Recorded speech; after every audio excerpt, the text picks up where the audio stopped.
Welcome back everyone. स्वागत है आपका एक बार फिर से रोशन सा स्टडी पॉइंट पर। तो आज की इस वीडियो में हम बात करने वाले हैं चैप्टर नंबर 3 फ्लेमिंगो का क्लास 12th का, जो कि बहुत ही इंपॉर्टेंट है और बहुत ही इंटरेस्टिंग स्टोरी रहने वाली है हमारी इस चैप्टर से रिलेटेड। और ये जो चैप्टर है उसके ऑथर है हमारे विलियम डगलस। ठीक है, तो विलियम डगलस इस चैप्टर के हमारे ऑथर रहने वाले हैं, आप नाम याद कर सकते हो।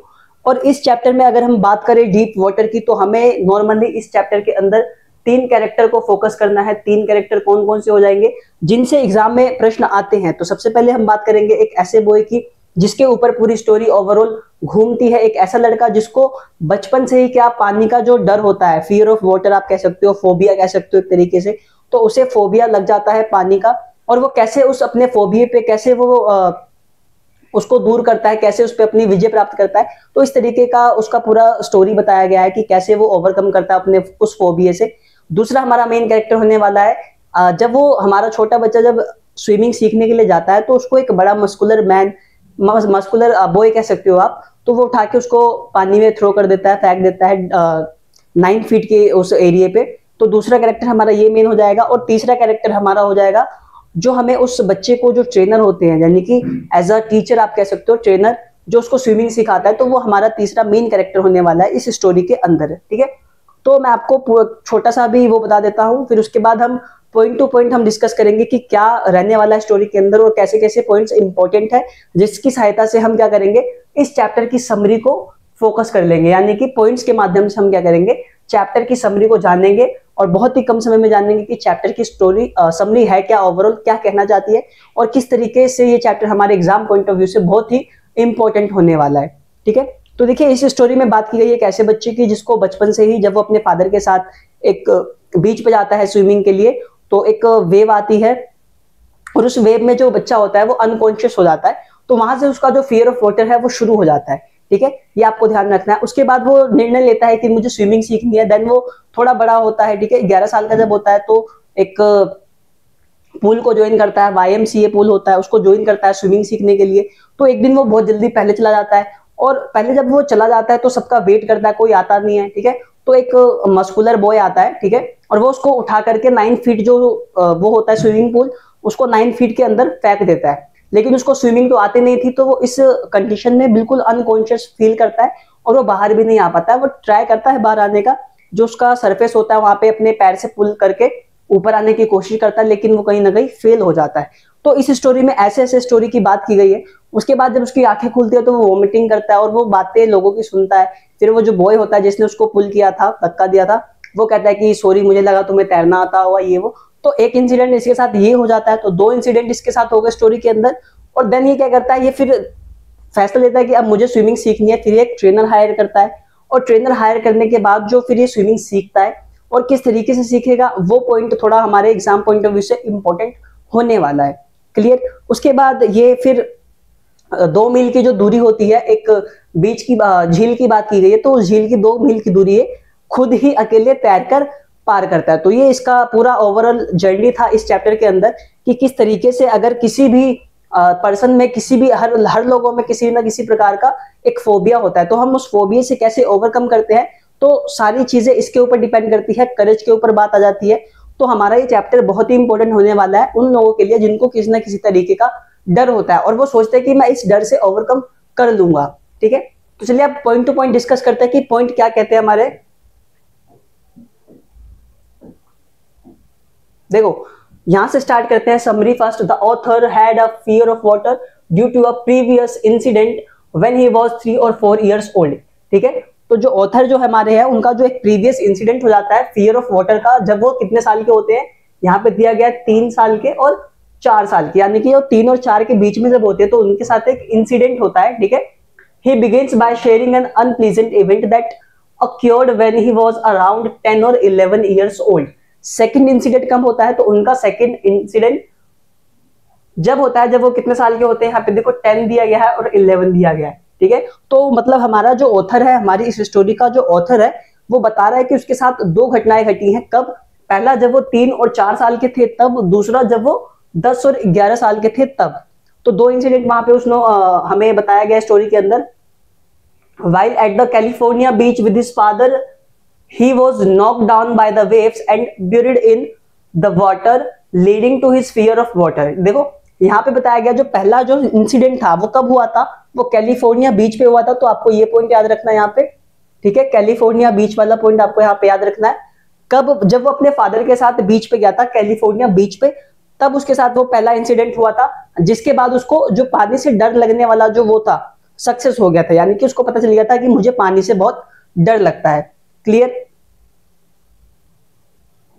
However, he decided to learn swimming at the YMCA pool with new found confidence। ठीक है, उस इंसिडेंट के बाद जब वो थोड़ा और बड़ा होता है तो वो सोचता है कि नहीं अब मुझे स्विमिंग सीखनी है।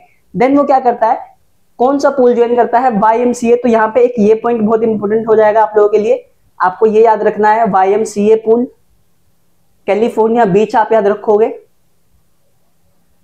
ये हमारा फर्स्ट इंसिडेंट था हमारे ऑथर का, ठीक है। उसके बाद यहाँ पे 10 और 11 वाला सेकेंड इंसिडेंट। तो अभी हम बात करेंगे कि ये इंसिडेंट था क्या एक्चुअली में।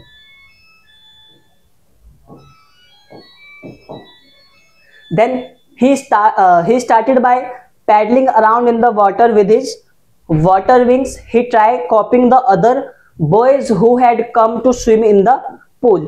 जब वो सीखने के लिए YMCA पूल में जाता है तो वो दूसरे लोगों को देखकर वो कोशिश करता है कि वो मतलब अपने स्विंग के साथ, जो आप जाओगे स्विमिंग में तो आपको राउंड कलर का देते हैं ताकि आप पानी के अंदर ना डूबो, तो वो उन सब मटेरियल के साथ कुछ ना कुछ लर्न करने की कोशिश करता है। तो यहां तक ये बात बताई गई है हमारी स्टोरी के अंदर।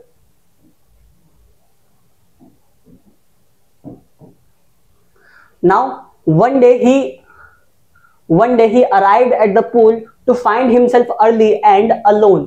एक दिन वो पहले चला जाता है और देखता है कि वहां पे कोई है नहीं, तो वो बैठ जाता है जाके, ठीक है। He was scared of going into the water alone। ठीक है, वो पानी में अकेले जाने के लिए क्या करता है, वो डरता है, वो सोचता है मैं अकेले नहीं जा सकता क्योंकि मुझे स्विमिंग नहीं आती है, कहीं मैं डूब ना जाऊं, तो वो अकेले नहीं जाता। And waited for some other people to show up. उसके बाद यहां से स्टोरी स्टार्ट होती है, जो सेकंड इंसिडेंट था उसका। A big muscular boy 18 years old, मतलब एक बहुत ही मस्कुलर हैवी टाइप मतलब लड़का आता है जो क्या करता है, showed up, started bullying him and tossed him into the pool। ठीक है, देखो वो क्या करता है, उसको उठाकर जो पूल के अंदर वो पुश कर देता है, बुल कर देता है, ठीक है। He fell into the water in a sitting position and swelled a lot of water। अब वो क्या करता है, जब उसको वो थ्रो करता है तो वो सिटिंग पोजीशन आपने देखा होगा, जैसे हम ये स्टैंडिंग पोजीशन है हमारी, ठीक है, और हम ये स्टैंडिंग पोजीशन है, तो हम ऐसे जो बैठते हैं ना, तो ये हमारा सिटिंग पोजीशन हो गया।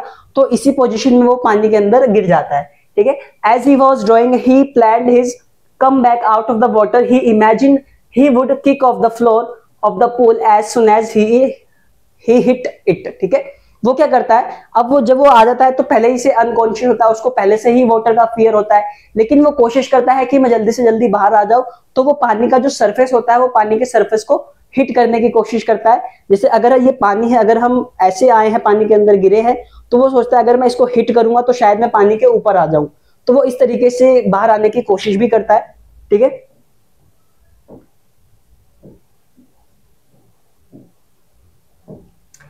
When he finally touched the bottom of the pool, the author kicked hard with great force and tried to reach the surface. However, he failed। ठीक है, देखो जब वो टच करता है उस सरफेस को, पूल के सरफेस को, और टच करके किक करके ऊपर आने की कोशिश करता है, लेकिन वो ऊपर नहीं आ पाता, वो इसमें फेल हो जाता है, ठीक है। He tried to scream but no sound came out. Eventually, he was able to reach the surface and take a breath, but he quickly started drawing again। ठीक है, अब इस सिचुएशन में वो किक करके थोड़ा एक दो बार कोशिश करता है, थर्ड टाइम वो थोड़ा ऊपर आता है तो वो चिल्लाने की भी कोशिश करता है ताकि कोई उसे बचा ले, ठीक है। Despite trying to fight it, he was unable to move his leg and started sinking back towards the bottom of the pool. He screamed in terror but it was of no help. वो कोशिश करता है, चिल्लाता है, help करने मतलब help मांगता है, लेकिन कोई भी उसकी मदद नहीं करता है।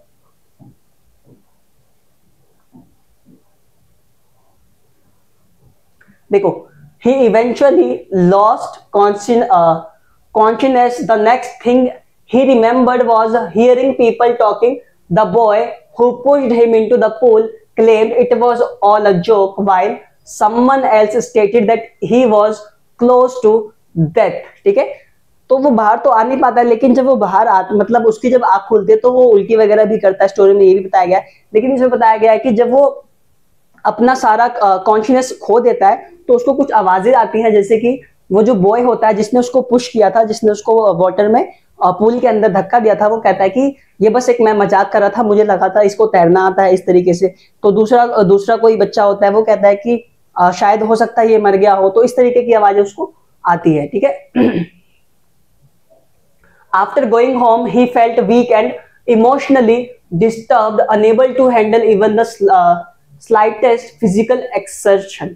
ठीक है, वो क्या करता है, जैसे वो घर जाता है तो बिल्कुल अनकॉन्शियस फील हो जाता है, मतलब फील करता है एक तरीके से, ठीक है, बहुत ही वीक फील करता है, इमोशनली वो डिस्टर्ब हो जाता है।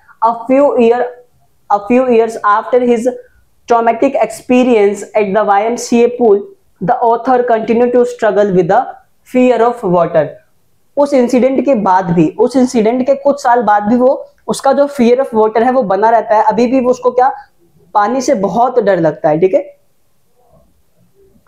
He felt paralyzed and unable to move his leg and was not able to enjoy swimming and boating. His fear remained as it was, ठीक है। वो कभी कभी पैरालाइज्ड भी फील करता है, ठीक है, और वो अपनी बॉडी भी मूव ऑन नहीं कर पाता है, ना ही वो बोटिंग कर पाता है, ना ही स्विमिंग, ठीक है, फिशिंग भी नहीं कर पाता है वो एक तरीके से। तो वो बता रहा है कि जो उसका फियर ऑफ वाटर है वो पहले की तरह ही है, अभी भी उसमें कोई चेंज नहीं आया है। डन। इसके बाद का जो पॉइंट है देखो, in October the author decided to take a step by step approach to learning to swim with the help of an instructor, ठीक है। अक्टूबर में क्या, फिर वो एक ऑथर जो होता है हमारा, वो स्टेप बाय स्टेप जो फियर ऑफ वाटर को दूर करने के लिए जो स्टेप्स होते हैं उसको उठाने की कोशिश करता है, और एक इंस्ट्रक्टर वो जो होता है वो फाइंड करता है। Over the course of 3 months he practised swimming dedicatedly with a rope tied around him guided by his instructor.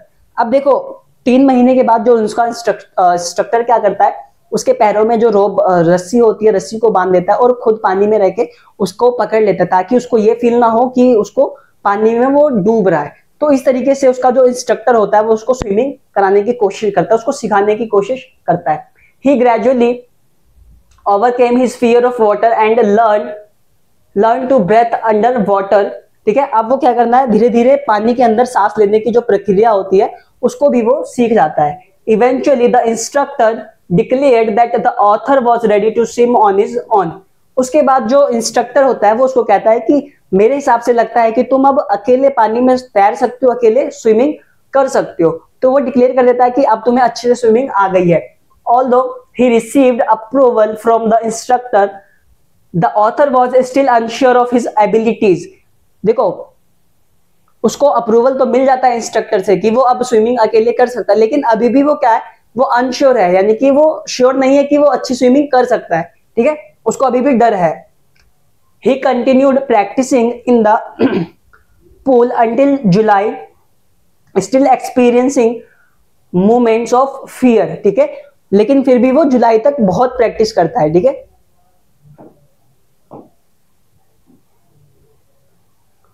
Now to overcome his fear he swam 2 miles across Lake Wentworth, only facing fear once when he put his face underwater in the middle of the lake, ठीक है ना। वो क्या करता है, ये point आपको याद रखना है, वेंटवोर्थ का जो लेक होता है उसको वो 2 माइल्स का, ठीक है, 2 माइल्स का क्या करता है, वो खुद अकेले स्विम करके पार करता है, ठीक है। However, to his surprise, when he went swimming in Warm Lake, he was able to swim across the lake and back without any trouble. मतलब उस लेक को टच करके वो वापस भी आता है, और उसको इस जर्नी के दौरान किसी भी प्रकार का जो डर होता है वाटर का वो उसको नहीं महसूस होता है, ठीक है। He was finally rid of his fear of water and felt immense joy. The author considered this a significant experience only understood by those who have faced some fear and conquered it. He cited a quote from Roosevelt stating that the only thing to fear is fear itself and that there is peace in that.